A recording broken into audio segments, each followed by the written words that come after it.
Hi, everyone. Thank you. Welcome to our last session here at MisinfoCon at the International Journalism Festival. We've had several sessions today here in the Sala de la Colón, which you can find online at our website, perugia.misinfocon.com. We've also been tweeting about the sessions at our Twitter handle, MisinfoCon, and we would love for you to get more involved with MisinfoCon after this conference. We're going to have our final session with a panel on conversations from the ecosystem, how to re-energize and protect free expression and local journalists. While we go through the session, we encourage you to ask questions on a tool called Slido. If you have been at the conference for a little while, you may be familiar with it, but it's a website where you can submit a question, and if you have a question for a particular speaker, we would appreciate if you include the name of the speaker in your question.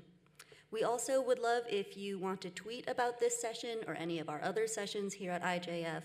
If you can tag us on Twitter, our handle is MisinfoCon, or you can use the hashtag MisinfoCon. We will be doing the session in person and online, which you can find also at the website, perugia.misinfocon.com, or on Twitter. And we also have a survey at that website that we would love for you to fill out if you can take the time. The survey should be on the website now, again, perugia.misinfocon.com, and please take a moment to fill that out if you don't mind. I'm going to introduce our panelists and our moderator for the session today. Our moderator is Daniela Pinheiro. She's a columnist at UOL, the largest digital media in Brazil. She's the first woman appointed editor-in-chief of a weekly magazine in Brazil, and in 2019, she resigned along with 5 editors and 5 columnists after attacks from President Jair Bolsonaro and his family in Brazil.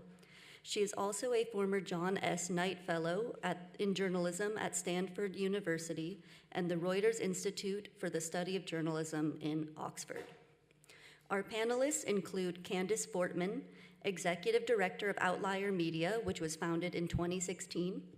Outlier treats information as a key tenet of journalism and texts with residents about local issues like evictions and health to hold landlords, municipal government, and elected officials accountable for these long-standing local problems.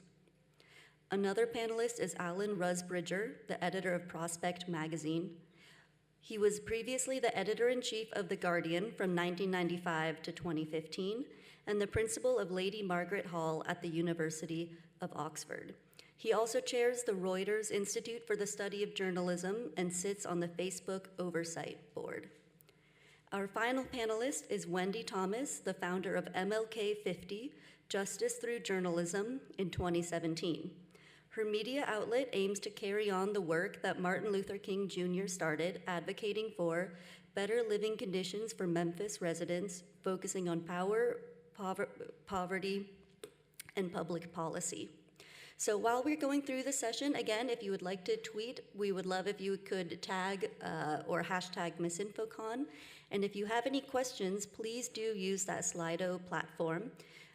You can find the information for submitting a question at our website, which is perugia.misinfocon.com. And with that, I'm going to pass it to Daniela. Thank you. Introduction.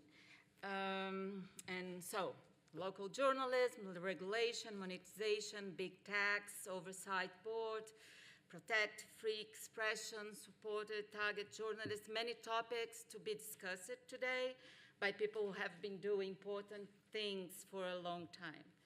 So I would like to divide this session in by people, because I think it's important for you to know what Outlier does, what MLK50 does, and the new role of Alan in Prospect magazine as well, what you've learned in journalism and what you're doing differently now. But let's start with you, Wendi. I think, what is working for you and what lessons you can share with the audience in your project, and how, what you've done that brings you here? Can you turn on your microphone? The mic. Thank you, Danielle. It's really a pleasure to be with you all here today. I founded in 2017 MLK 50, Justice Through Journalism. We're a nonprofit newsroom based in Memphis, Tennessee, and like Samantha said, we're focused on power, poverty, and policy. We launched in the run-up to the 50th anniversary of Dr. King's assassination, and I really wanted to force the community to consider what we'd done with his sacrifice. Memphis is a majority Black city. It still has very high poverty rates, and I knew that the city and the city leaders were going to be in celebratory mode, right? But I like to say that if you don't ask the right questions, you celebrate the wrong things. And so it's important for me to look at the state of workers in Memphis particularly. Dr. King came to Memphis to support Black striking sanitation workers. And so that is a focus of our coverage, thinking about workers and how systems and policies and institutions affect them. We began as a one-year project, but I'm proud to say we marked our 5th anniversary on Monday. And I have a small team of journalists who help us cover the community and hold policymakers accountable. Candice, Outlier, it's great. I know the founder was a fellow at Stanford with me, Sarah Alvarez. Yes, so Outlier Media was founded by Sarah Alvarez, a public radio journalist who was really trying to solve for how do we best inform communities who have been either underserved or purposely unserved by traditional journalism. And so when she was at Stanford working on her JSK fellowship, she was looking at how do you figure out what communities need to know in order to survive living in a city. Detroit is a city much like Memphis, much like what Wendi just described. It is a majority Black city. It is also a majority poor city. And so what does it mean for journalism to actually inform people in order for them to move their lives forward, in order to create journalism that is actionable and that can be used by community members in order to create change in their own lives? So we start with an information needs assessment every 6 months. We assess the needs of Detroiters, the information needs of Detroiters. We ask them over SMS, if you had a reporter working with you over the next week, what would you have them find out for you in order to help you with a problem that you're having in your life? We always also look at public record information like non-emergency 911 calls into United Way, which is a social service agency in the United States, and see what are Detroiters asking questions about, but I think more importantly, what are they complaining about? Because in the complaints, you start to see where there are transparency and accountability issues that often deal in systemic issues.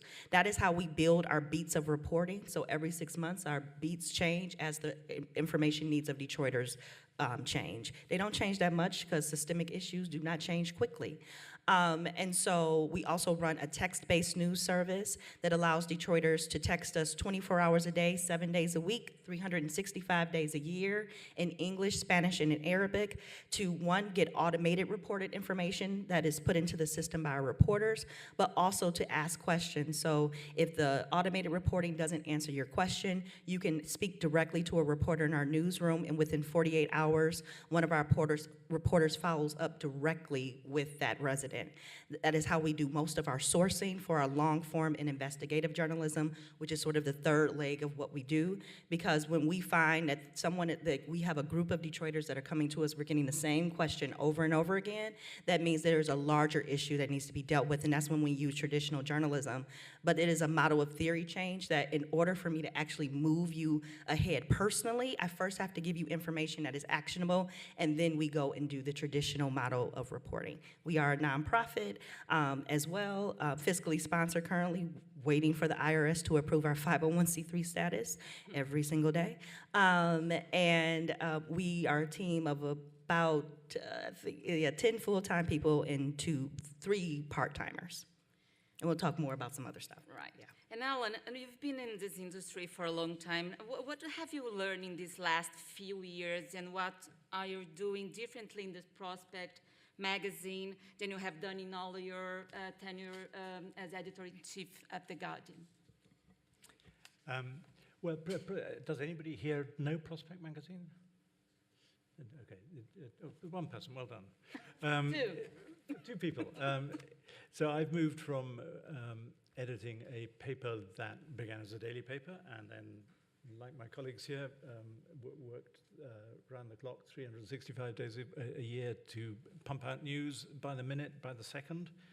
And suddenly I'm in charge of a magazine which appears once a month. So our edition appeared today. And I'm now commissioning people to imagine what the world would look like on May the 7th. So it's a completely different exercise in rhythm and in style and in the ability to think deeply. It's actually a continuation of something I began to think when I was on The Guardian, that journalism had become so fast, and being a journalist just felt like being on a hamster wheel where you could never stop to breathe, let alone think, let alone read a book. And I actually created a slow news division on The Guardian so people could have that extra time just to think, well, what does this mean? Where's it going? And now that is mainly what I'm doing. And it's challenging, but it's fun. Right. I want to hear your opinion about, like, all of you, about advertising models. And you are nonprofit, but I want to hear your thoughts anyhow. Since advertising models seems old and totally dominated by Facebook, YouTube, and Google, that leaves the subscription model and the patronage of millionaires taking care of the business. How does this impact press freedom, for example? Do you see an alternative for that? For me? I mean, if you look back through the history of journalism, the decision to hook advertising to journalism, which they're two completely different things, it was quite a sort of accident that these two things came together, was in many ways a great thing in the sense that it gave journalism an independence. So if you had lots of money coming in from advertisers, provided you had a proper wall between the advertising bit and the editorial bit, that for, let's say 150 years gave journalism a huge freedom. There were risks, of course, but by and large, that was a good thing. That advertising, as we know, is going now. It's presenting huge challenges to journalism. But I think it's made journalism refocus on what's really important. So I think there was a period where journalism was so profitable that some of the priorities of journalism went a bit wrong. And I think now that it isn't profitable, in order to be able to survive and do the kinds of work that we've just heard about here on a local level, you really have to have the buy-in of your readers, and they really have to believe that you are doing stuff that really matters to them. And I think that's healthy. I think increasingly the only justification for what we do is to say this is in the public interest. And if your readers agree with you, they will support you. If they don't, they won't. And on The Guardian, we tried this radical experiment, as it was then in about 2011, of saying to the readers, look, we can certainly charge you for this as a private good so that you can read it, but you'd be very upset if you discovered the person next door to you could read it without paying, or you could pay for The Guardian as a public good so that everybody in this room and everybody in the world could read it. And we were lucky enough that The Guardian readers responded to that. But it was a model that showed that actually what we're doing is a public good. And I think, reluctantly, the dependence on advertising is going to diminish.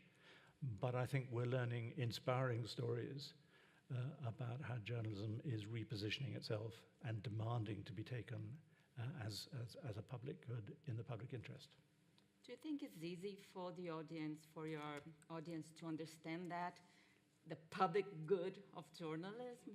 But because I think it's the main challenge, right? It's inspired people and convince people to pay, like, or to, subscribe somehow. Okay. I try to watch my words sometimes. So, yes, for those people who are the focus of that public good, it is very easy to convince probably most of the people in this room, who many are college educated, who live at a certain income level, that NPR is useful for you. Because when you go to a dinner party and you get to say, I heard on NPR, you look cool and interesting. But what happens when news is not for you to be cool and interesting, but it is actually utility? You need it in order to live, in order to survive, in order to understand how workers' rights exist in your city. And that means you probably also cannot afford to pay for that news. And I don't think that we have yet figured out the model that adjusts for that, especially locally and particularly in communities where there is not deep wealth. I actually am not interested in my audience understanding how journalism is funded. They have many other things to deal with other than journalism funding. As a matter of fact, I argue most of the people who work on journalism funding don't actually understand how journalism is funded. But I do want us to start to think about, and I really love what you said, journalism as civic infrastructure. So journalism is as important as water service, as your lights turning on when you flip your switch. And not journalism, because that word is not the right word, information is the word. And so if it's the base of what you need in order to be in a city, in order for a city to be a high-functioning city. Because when I look at the values of MLK 50, is that what Wendi wants for Memphis is for it to be a high-functioning place. That is what I want for Detroit and for Detroiters. And in order for that to be true, they need good information. How that is funded actually isn't the audience's problem, and arguably it's a societal issue that we're going to have to deal with at a much larger scale. Because me asking my audience for $5 a month is not going to fund it. Yeah. Me begging funders every day of my life is not going to fund it. But I do think that eventually, and I wish that, quite honestly, Simon was on his mic right now because we just had a conversation about this. What does it look like at the local level for there to be, for a part of the tax base to actually serve information systems, for whether that be at the local, county, or state level? And I think we're really going to have to get into more conversations at that level, and then eventually maybe your audience will, but I am not asking Outlier's audience to solve my financial issues. I'm trying to help them solve financial issues in their own lives. Wendy, are you agree that it's more or less breaking the little gossips, Washington gossips, and really explain and prove to people there's this, public value of, and what do you think is the biggest myth when talking about local journalism or re-energizing local journalism? So I just wanted to dovetail a little bit on the funding issue. MLK 50, our budget is approaching $1 million, and most of that comes from national foundations who have been very supportive of our work. I remember when we were first starting, a lot of the advice we were getting was, you need local support, you need local support. Well, the work that we do is deliberately disruptive. We are trying to dismantle the status quo everywhere, right? And so the people who make money, who have profited from the status quo, who have amassed that wealth, are not going to turn around and give you money to dismantle it. And I get that, right? If I were a powerful business owner or elected official in Memphis, I wouldn't give me money to do the kind of journalism that is exposing the systems that are exploitative in Memphis. And so we are very grateful for the national funders and also other high-wealth individuals, some in Memphis, but also outside of Memphis, who want to support Black-led media, who want to support women-led media, who want to support media in the South, right? And so that's the model that we've made work. We're hoping this year to explore membership models, kind of like the NPR thing. But like Candice, I'm not going out and asking people who are struggling to make ends meet, will they give some of their, if they even have any disposable income, to support MLK 50. That said, I don't know that readers in Memphis think of what we do necessarily as media, in like with a capital M, because we are so, like if you went to our website right now, mlk50.com, you're gonna get a newsletter call to action pop up, and it says that we don't do both sides journalism. We are on the side of the people who are most vulnerable. And that's so different, I think, than the way the journalism that I grew up in, doing 25 years in daily newspapers, that I think they see us outside of that ecosystem, which I think is also a selling point to people with means who have always believed journalism should be done a little differently. So that's kind of how we think about the funding model and about how we interact with our audience. Good. Now, another topic I think is interesting for all of you. I'd like to hear your opinion on the idea to force big techs to pay for media outlets. They have just presented a project in Canada, and what is the risk of this benefiting only legacy media or turning into a subsidy for highly partisan media outlets? In Australia, the biggest shareholder is Murdoch, who, let's just say, doesn't have much commitment to Western democracy. So what do you think about that? Alan? Well, I think you put your finger on the problem. I'm not against persuading big tech to help the problem of journalism and how it's financed, and the signs are that they are being quite willing in lots of different ways to try and get us through this challenge. I didn't think the Australian example was brilliant, because, as you say, the laziest way of doing it is just to say, well, here are the 10 biggest players. We'll give the 10 biggest players the biggest handouts, because it stifles the kind of innovation that we're hearing about today. And I think if journalism is going to do the things we're talking about today, and be important in a public service way, it's quite likely that those solutions are going to come from outside the big companies. I mean, some of the big companies will do well, but there will be a lot of innovation to come from outside those companies.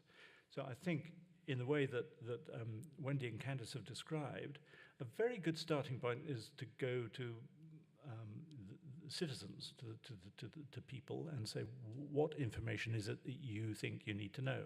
Which might be quite different from the legacy model of the information that came down.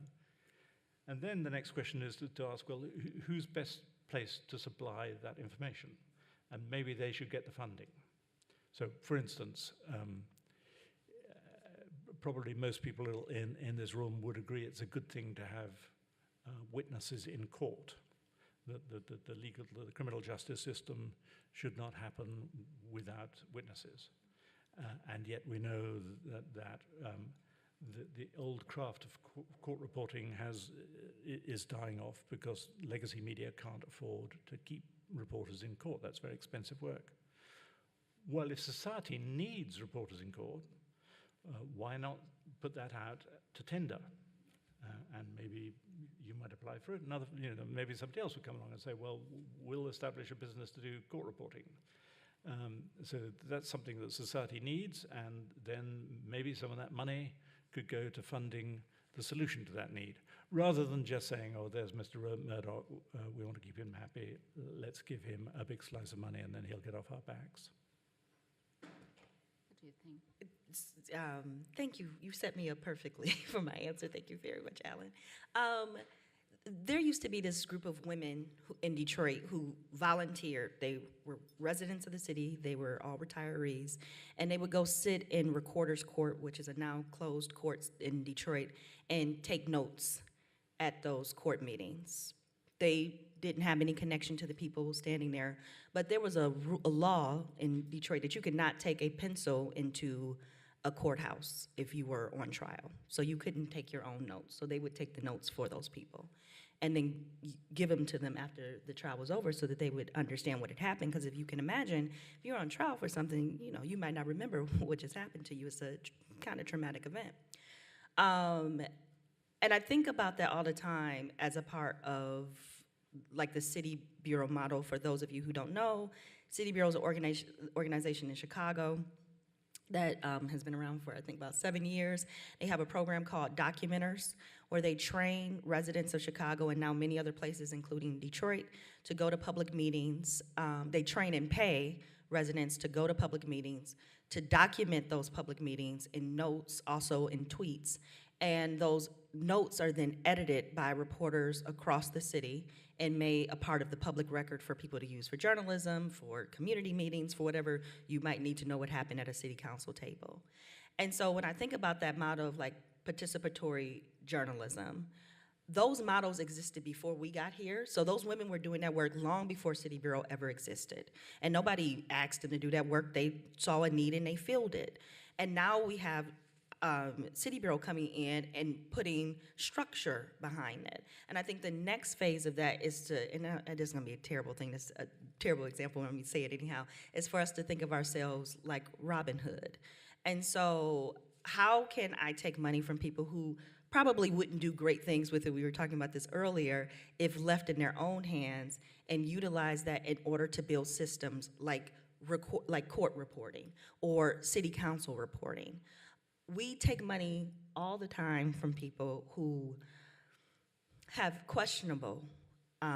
make questionable choices on how they got that money. Wealth is not built easily, and it is not often built morally. Most of the foundations, I could probably find an issue with how they got the money in the first place. And so I have to think about that every day when I think about, do I take money from Meta? Do I take money from Google? As they are currently causing harm in communities, not just the one I live in, but ones across the country. And can I make that money good in some way? And I don't think it is an easy answer. I don't think it's an easy yes or an easy no. I think that for every organization and in every community, you are going to have to decide if taking money from an organization will ruin trust between you and your community. We don't take money, for instance, the biggest billionaire in Detroit is Dan Gilbert. Dan Gilbert runs the largest mortgage company in the country, Quicken Loans. We report on housing.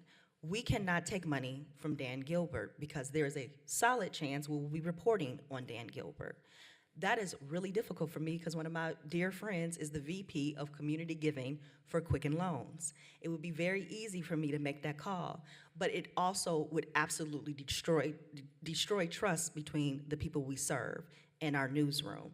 And so that is the question you have to answer. Like, is this money going to destroy trust? There is no amount of money that can repair that. And trust is the thing that we're all trying to build with our community. So it is not an easy yes or no. It's a community by community, newsroom by newsroom, millionaire by billionaire decision. Wendi? Yeah, I would agree with Candice. We often think about how to redeem money and whether we can consider some pools of money reparations in some form for the harm that's been done. There's in the States, there's a national news match campaign for nonprofit newsrooms every year, and they offer some little side pools of money, and one of these side pools of money is funded in part by the Walton Foundation. So the Walton Foundation is connected to Walmart, of course, major retailer in the U.S. That, at least for some point in time, had a higher share of its employees on welfare than any other country in the U.S., so they're paying poverty wages. They've since raise minimum pay to at least $15 an hour. Whether that's actually a livable wage or not is a conversation for another panel. And we discussed whether or not to accept that money. It was part of another pool, so it kind of, sometimes it's hard to extricate, a single source of funding. We ended up accepting it. It was, I don't know, maybe $5,000, $4,000, so not a truly significant amount of money. But we said in our note to the organizer of the pooled fund that we really wrestled with whether to accept this money because it comes from exploiting labor. Mm-hmm. And so we were very vocal about that. And if that led them to decide, well, we never want to give them that little pool of money before, we were fine with that, right? But you do have to make those choices. I also think about in terms of like big tech, paying media outlets or funding that. There's the saying, he who pays the piper calls the tune. And so I just worry about the influence, whether, no matter how high you put up a firewall or kind of dividing line, there's still a kind of a psychological influence, right? Like, do you really want to bite the hand that is feeding you?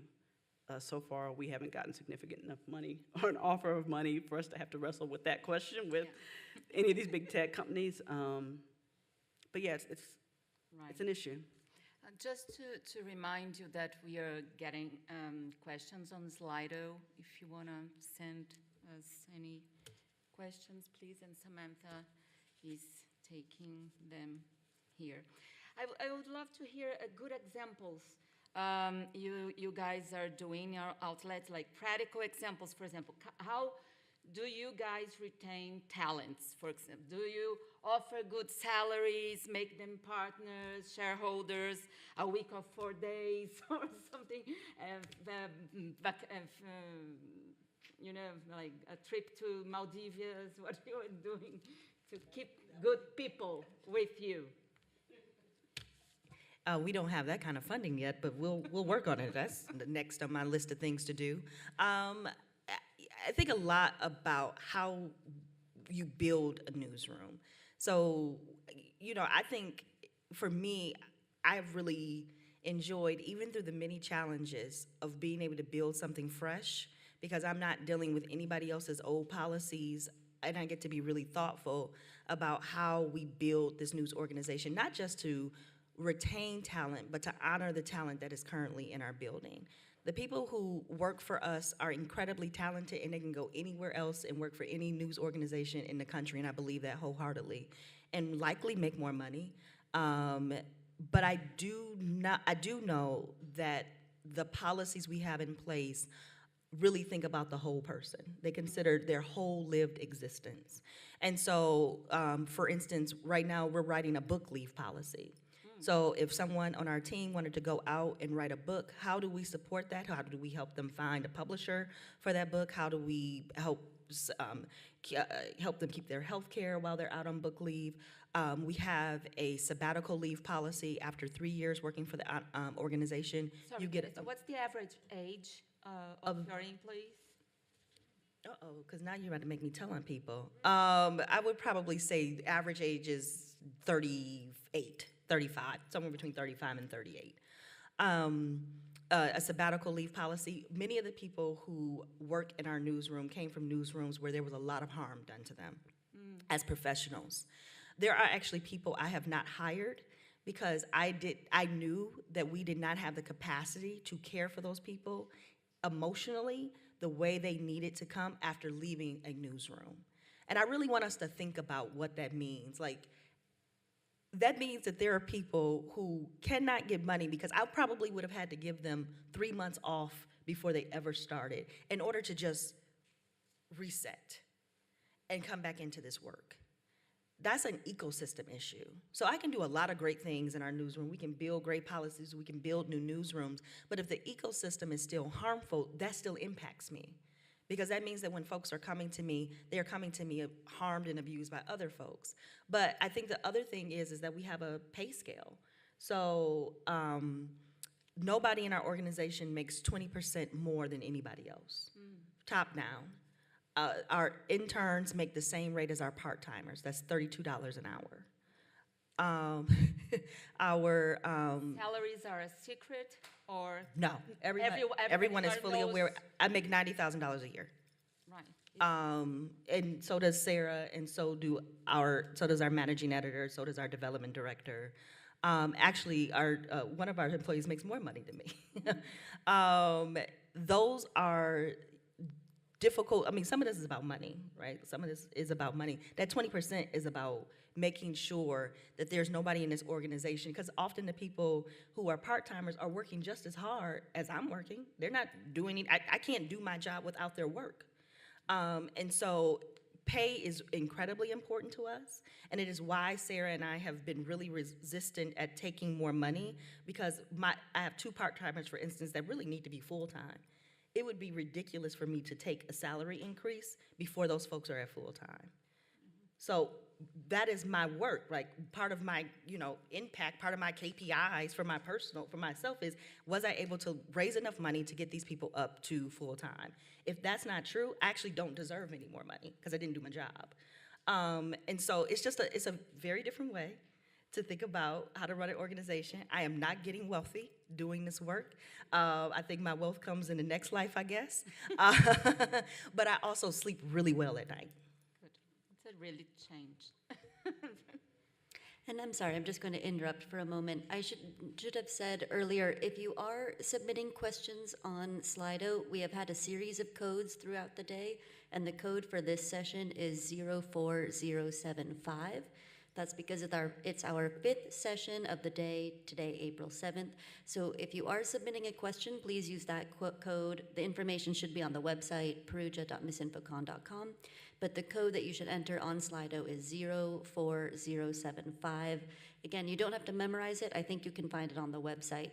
But please do go ahead and submit a question, and I think at the end we will have time to take a few. Thank you. Wendi, you, like Elvis Presley, free enters museum, like what do you do to retain good people with you? Yeah, so that was a reference to Elvis Presley. Graceland is in Memphis. I pride myself for not really taking people there, so that's Yes, good that is a for you. benefit. We don't require anyone to go there or encourage anyone to necessarily go there. It's a tribute to a man who stole music from black people. So like Candice, we really think a lot about culture and the harm that has been done and the trauma that people have experienced in other newsrooms. I always say that I'm creating the newsroom that I would have wanted to work in. So my team doesn't work nights or weekends. Everybody day one has access to the 401k plan. It's an opt-out plan, so even if you don't contribute your percent, we still contribute that percent to a retirement plan. We cover 100% of health insurance premiums. We offer day one to starting reporters, entry-level people, 35 days of paid leave. We have 2 dark weeks per year, so the whole team is off. Everybody's off. Selfishly, that was in part because I needed to be off, and unless the whole team is off, it's really hard for the founder to be off and take that break. Frequently during a lot of the civil unrest and high attention paid to incidents of police brutality in the States, I would tell everyone, okay, this has been a rough week, let's just all take Friday off, nobody come in. We also offer $1,000 professional development stipends to people. So if they want to get training on whatever, if they want to order a stack of books because they wanted to read more about a certain topic, we make all that possible for them. Part of that addressing trauma, well, for me, has been therapy. So I have been in therapy for 7 years straight to recover from my experience at the Daily Paper, where I received several death threats and one rape threat that led to me leaving the paper. And so I am public with my team about, okay, I'm going to be out at 4 for therapy, and I'll probably be teary after that, so I'm probably not coming back, right? And so that is a way of modeling as a leader how you're allowed to be vulnerable on this team, and nobody needs to tell me their business. But if they just say, hey, today I'm having a sick of work day, I need to be off, cool, go with God. Like that's okay, and that's encouraged because they're humans first, and their moms first, and their siblings first, and the work comes later. That is not, your identity is not as a journalist, right? You're a person, and we want to honor your full humanity. Yeah, Alan, you belong to another generation and another time when salary, the wage gap wage was something, was a reality in newsrooms. And how we are dealing with this new, ambience, environment now? I want a job in these newsrooms. They sound great. The Guardian was always a poor payer because it never had any money. And most of the time that didn't matter too much, but occasionally it did. So occasionally somebody else would come along and start up a newspaper. Famously, The Independent started in the 1980s, and they just took, a third of the Guardian newsroom because they paid. In the Guardian was a bit like yours, Candice. It was very flat rate. And the Independent came along and said, no, we'll pay you a lot of money. And it was a very drawn-out scale of wages. And it's very difficult to run those two systems side by side. I love what I'm hearing about taking care of people's stress and anxieties. I think journalism is a very stressful job, and it's got more stressful. A lot of mental health problems in newsrooms, and newsrooms tend to be very hard-boiled places which aren't forgiving and don't have those kind of conversations that we've just heard about. So I think that's great. How does it affect me at the moment? I mean, I'm back again working for an organization that makes no money, and we pay really badly. But at the moment, people are not yet revolting. So but they may do one day. Right. I'm going to stay with you, talking about a little bit about the oversight board. It's something you were a member. And there are a lot of criticism of this oversight board. Make the point that was created as a market move of Facebook, as a PR washing, something like this. Also about the lack of transparency, not knowing the criteria on which the decisions are based. And why are these criticisms are not fair, which I suppose is your opinion? I think all the criticisms were natural and to be expected, and I think it's reasonable to be suspicious about a body like this.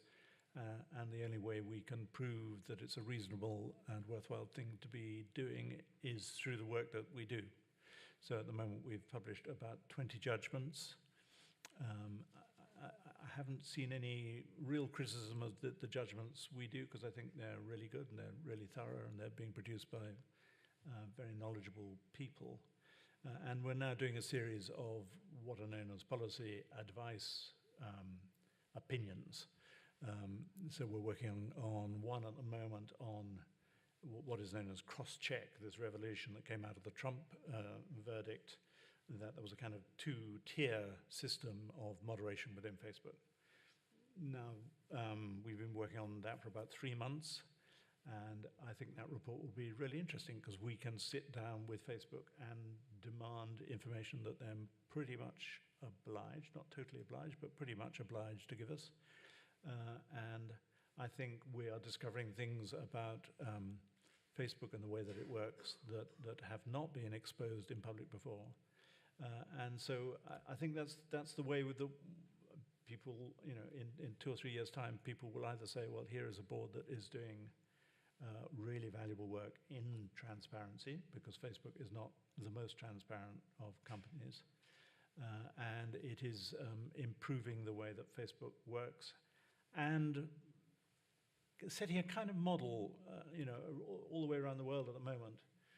Governments are saying, well, isn't it time that we started regulating these companies? And I watch with interest, and I say, okay.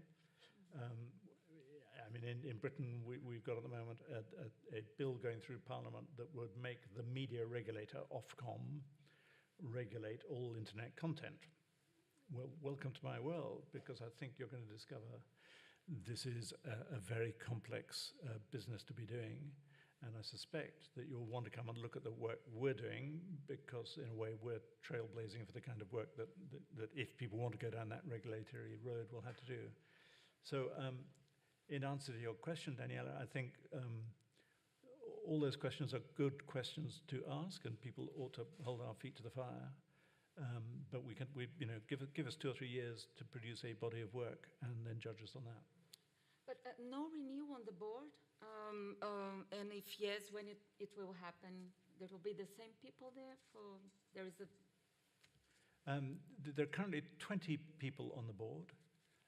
It's the most diverse group of people I've ever worked with. I was in New York last week. I was the only white man on the panel. That was a really interesting thing. And they were from all over the world. And that's really valuable, because I mean, at the moment, this is a different group, but we're thinking about portrayals of violence. But it will be the same group of people?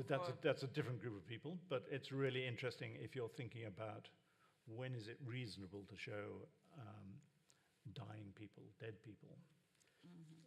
The Western standard on that is completely different from the Middle Eastern standard, which is completely different from the Latin American standard. So to have different people in the room who can bring different perspectives is really important.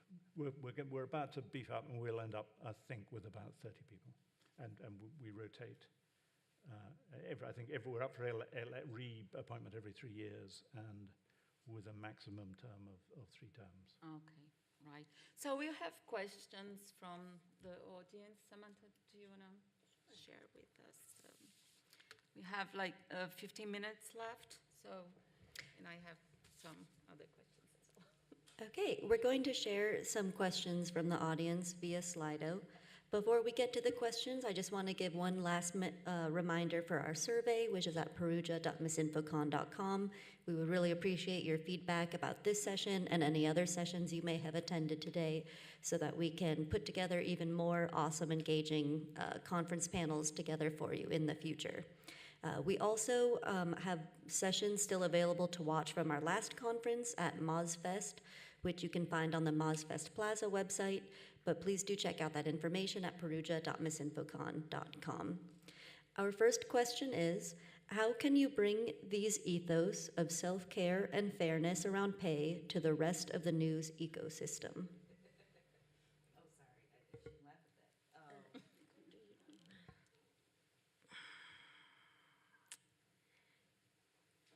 that. It is not by coincidence that Wendi and I lead our newsrooms the way we do.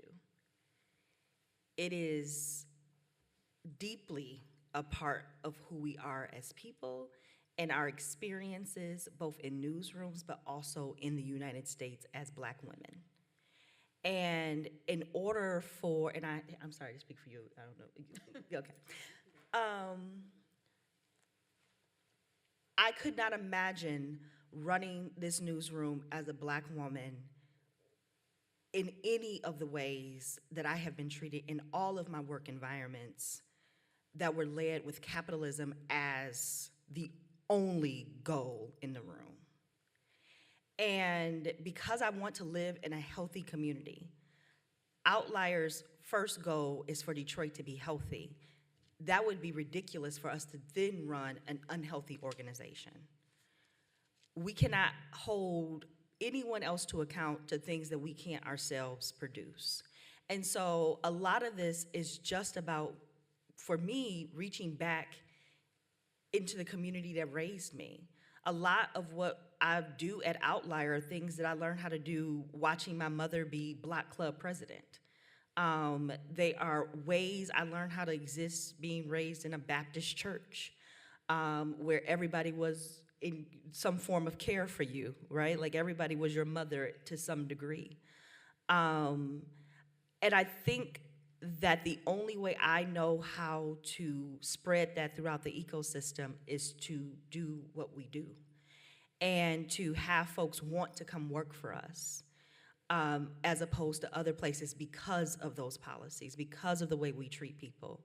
I think the greatest thing I hear from our team is just how joyful they are in the office. There are times I look around and I hear so much laughter and so much sharing and caring, and I don't mean that like in a kumbaya way, I don't mean it at all. I mean like it is really a wonderful place to work. I like going into that office.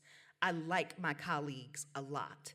And most of that is because they are being cared for well. They enjoy coming into the office. I didn't want to go back into an office, and they were like, no, we want to come into a place, find us a physical space to be together. I think that that is really remarkable, but that has a lot to do with who we hire. We are very clear about what this organization is and what it is not. But I think that increasingly, like we do, for instance, a collaborative editorial meeting that our managing editor started. Any news organization or freelancer in the city of Detroit can participate in this meeting. We talk about, projects that we can work on together, funding initiatives that we can do together, but we also talk about like how to build better newsrooms together. And little by little, panel by panel, I guess, they are starting to listen. And it has been a lot of work, and not all of them listen. But I argue that when they have a difficult time keeping and retaining talent, maybe they will listen a little bit more. It's like the money example. When the ad model dies, all of a sudden your community is your revenue model. You start listening to your community. If your journalists start leaving you, you might need to start thinking about how you treat them at some point. So when we started in 2017, I'd raised $3,000 from my gunkle and 2 girlfriends. And so I lived off credit cards for 18 months while we got more money up. But one thing that was really important to me that was non-negotiable was paying our contributors more than they would make at any other outlet as freelancers in town, right? And so it would be beyond hypocritical for me, with an organization bearing Dr. King's name, to pay people poverty wages. So we just don't do it, right? So that means we may have grown smaller. We haven't grown as fast maybe as peer organizations, but I remember being on a call with a bunch of nonprofit newsrooms right when the pandemic started, and there was this panic kind of about finances and how much reserves people had on hand, and I was stunned to find that other newsrooms some had maybe like 2 weeks of payroll in the bank. I would never do that to my team. I mean, I've survived on credit cards that I've since paid off, thank God, and could do it again if I had to, but that is not true necessarily of all of our team, and I wouldn't ask them to make that sacrifice. So part of what economic security looks like for my team is being able to tell them, if I don't raise another dime, I can pay you for the rest of the year. I can pay you for the next 12 months, right? Another thing that we do, I think that's a little different from any mainstream newsroom I've worked in, is that we pay our guest columnists. So if you look at any daily newspaper, most of the guest columnists are professors somewhere, or maybe they're an elected official, or they're writing this on their employer's time, right? We paid, especially right when the pandemic started, and when a lot of people were out of work, we wanted to tell the stories of workers dealing with COVID. And so we paid them each $200 to write 500 words, 400 words. In some cases, those were as told to essays.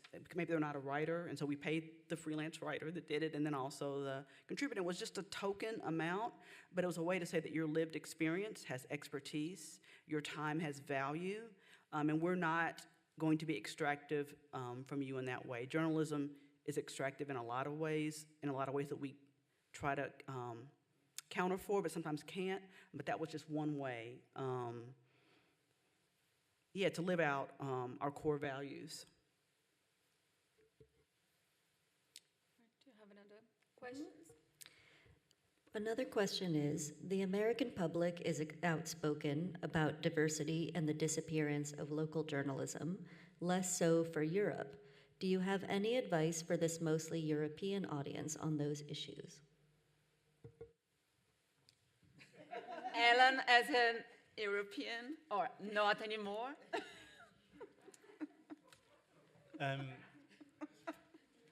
I mean, one of the ways in which I envy the experience of Candice and Wendi is being able to start something from scratch, because then you can build the newsroom you want. I mean, in the UK, the market I know best, people have been far too slow to think about diversity or to value it. But it's harder. It's much harder if you've got an existing news organization. You know, if people in an uncertain world are not going to leave, then you have relatively small number of occasions during the course of a year where you can change the balance of the newsroom. So the position in Europe, I think, has been generally painfully slow. But I think we are moving beyond a mindset that said diversity was something you did for reasons of political correctness to something that you do because you realize that it's editorially necessary. And I can think of lots of stories in the UK where the disparity between the reporters who were reporting on the story and the story of the people they were reporting on was just noticeable. There was a tragic fire in London about 5 years ago, Grenfell Tower, a big tower block in a very poor area, nestling in a very rich area. And it turned out when this building burnt to the ground, killing many people, that the local newspaper had virtually disappeared. I think the nearest reporter was living 60 miles away. So this was a little enclave that was just not being reported on. The block burnt down, and the next morning there were lots of white reporters and TV crews poking their microphones. And there was real anger from the other side, saying, well, where were you when we were complaining about our living conditions? So we have to be burnt before you come down and take any attention to us. And I think that was a wake-up call. Similarly, reporting on very sizable Muslim population in the UK. And if you have no Muslims or brown people in your newsroom, this is going to be a community that is not necessarily going to be very easy to get in and report on. And that means probably you're going to have no Muslim readers.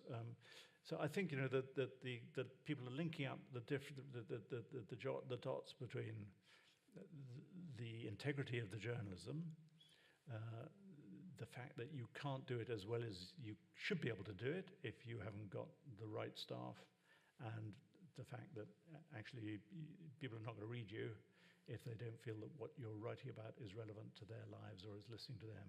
So I think we're on a good path, but it's taking far too long. Good. We have time for a last question. Yes. And if you go a little bit fast, everybody could answer. Yeah, we just have a few minutes, but our last question is, how should media organizations accommodate new generations of journalists who come into the workplace with strongly held ideologies or not, and protect them from attacks because of perceived bias?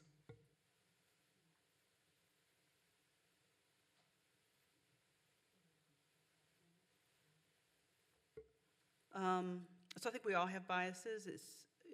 I welcome journalists whose biases are on behalf of the most vulnerable. So I think you look for those. We all bring our ideologies. That doesn't have to be a downfall. I think you just apply this traditional journalism rigor of fairness and accuracy, and that can address a lot of those biases. Yeah, I guess it. Yeah. I agree. I mean, I think what the world is short of is facts. I completely agree with Candice that I think societies are waking up to the fact that if you haven't got good information, a society won't work. And, we won't labor the last 4 years of your country's history to see that if you can't even agree what the facts are, then society begins to break down. And, if we've seen that with COVID, we're about to see it with climate change. So I agree with Wendi that we have to begin with facts, and we have to be able to trust that whatever the reporter's ideology, and I don't mind people having very strongly held opinions, but people will lose their faith in journalism if it doesn't begin with facts that are verifiable and testable and can't be shaken. Candice, do you have another? That was it. There's nothing else there. Okay. I think we are on time. I would like to thank you all for coming. Thank you for you guys too. And see you soon. Yeah, thank you, everyone.